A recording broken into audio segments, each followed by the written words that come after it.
આગામી સમયમાં મુસ્લિમ સમાજ દ્વારા મોહરમ પર્વની નિમિત્તે ઝોન 4 હદ વિસ્તારમાં આવતા 7 police station city police station ખાતે શાંતિ સમિતિની બેઠક મળી હતી। આગામી સમયમાં મુસ્લિમ દ્વારા મોહરમ પર્વની ઉજવણી કરવામાં આવનાર છે ત્યારે વડોદરા શહેર સિટી પોલીસ મથકે શાંતિ સમિતિની બેઠક યોજાઈ હતી, જેમાં ઝોન 4 હદ વિસ્તારમાં આવતા 7 પોલીસ સ્ટેશન એવા સિટી પોલીસ મથકે આગામી સમયમાં મુસ્લિમ બિરાદરો દ્વારા મોહરમ કરવાની ઉજવણી કરવામાં આવનાર છે, જેને લઈને સિટી પોલીસ મથકે શાંતિ સમિતિની બેઠક મળી હતી, જેમાં તાજિયાની સ્થાપના અને તાજિયા ઠંડા કરવા તે અંગે ચર્ચા કરવામાં આવી હતી। સાથે જુલુસ કાઢવા માટે કઈ રીતે પરમિશન લેવી, સાથે 10મા ચાંદના દિવસે તાજિયા ઠંડા કરવા કોઈ તકલીફ ન પડે તે માટે રોડ પર સ્ટેજ ઊભાના કરવા, સાથે મુસ્લિમ બિરાદરો દ્વારા આ પર્વ ધામધૂમથી ઉજવાય, સાથે વડોદરા શહેરમાં કોમી એકતા બની રહે, સાથે સિટી પોલીસ મથકે ઝોન 4ના અધિકારી પન્ના મોમાયા દ્વારા મુસ્લિમ સમાજના આગેવાનો સાથે ચર્ચા વિચારણા કરવામાં આવી હતી। સાથે સોશિયલ મીડિયા પર અફવા પર કોઈપણ પ્રકારની અફવા પર ધ્યાન ન આપવું, જો કોઈ વિવાદિત પોસ્ટ જણાય તો નજીકના પોલીસ મથકે સંપર્ક કરવું, સાથે પોલીસ તંત્ર પણ અફવા ફેલાવનારા પર ક્રાઇમ બ્રાન્ચ નજર રાખશે। સાથે કતલની રાતે મુસ્લિમ બિરાદરો દ્વારા તાજિયા શહેરમાં કાઢવામાં આવે છે ત્યારે પોલીસ તંત્ર દ્વારા પેટ્રોલિંગ, સ્ટેન્ડિંગ સાથે તમામ પોળના નાકે પોલીસ જવાનો ઊભા રહેશે, સાથે અગાસી પરથી દૂરબીનના માધ્યમથી નજર આપવામાં આવશે। વધુમાં ઝોન 4ના અધિકારીએ જણાવ્યું કે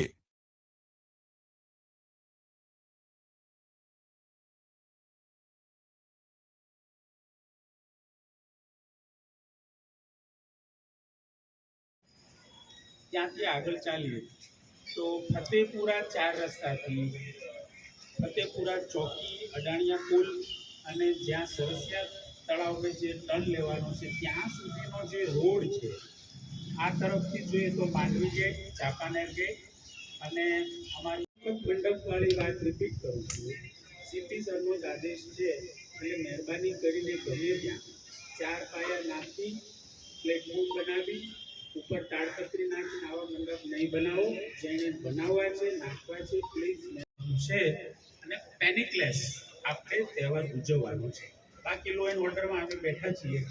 માહિતી અમે માંગી લીધી છે, કયા દિવસે તમે સ્થાપના કરવાના છો અને કેટલા વાગે કયા રૂટથી નીકળવાના છો, બરાબર?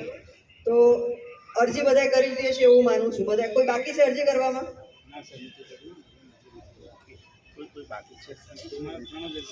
તો એક દિવસમાં બધા અરજી કરી નાખજો, કારણ કે તમારે સ્થાપના માટે બી તમારે ઘણો ઓછો સમય રહેશે। કાલથી તો સ્થાપના ચાલુ થઈ જાય છે, બધા વાડીમાં આજે પહેલું સ્થાપના ચાલુ થઈ ગઈ છે। તો અરજી છે, અમે રથયાત્રાના રૂટ ઉપર કોઈ સ્ટેજ રાખવા નતા દીધા, તમે જોયું હશે। નહીં તો ગઈ વખતેની રથયાત્રાના વખતની રથયાત્રામાં તમને ખ્યાલ હશે સ્ટેજ ઘણા બધા ઓછા થઈ ગયા, જેણે પરમિશન લીધી એને જ રાખવા દીધા છે। એટલે આ રીતે આપણે તાજિયામાં પણ યુઝ કરવાનું છે, કારણ કે પબ્લિક વિસર્જનમાં ખૂબ અરજી કરી નાખજો। એસીપી સાહેબો, બંને એસીપી સાહેબો છે એ તમને પરમિશન આપશે। તમને જે ફોર્મેટ છે ત્યાંથી આવ્યું છે, સીપી ઓફિસથી ઇસ્યુ કર્યું છે ફોર્મેટ, એમાં તમારે અરજી કરવાની છે। અરજી કાલની તારીખમાં મારે થઈ જવી જોઈએ। એમાં તમારે રૂટ સ્પેસિફાઈ કરવાનો છે કે આ તારીખે આ જગ્યાએથી ને આ રૂટથી અમે તાજિયો લઈને નીકળવાના છે।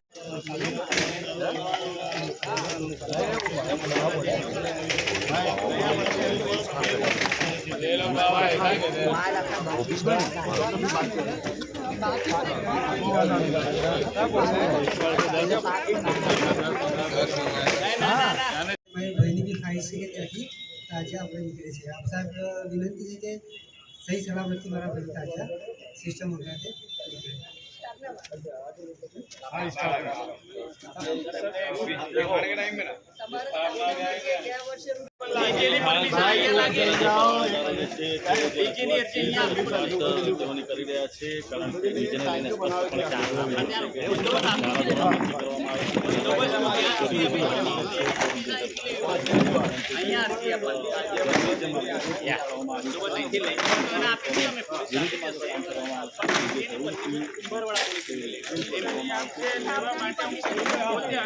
એસીપી સાહેબ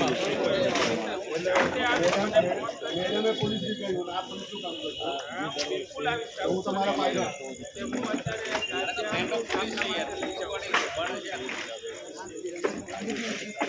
છે કે વર્ષોથી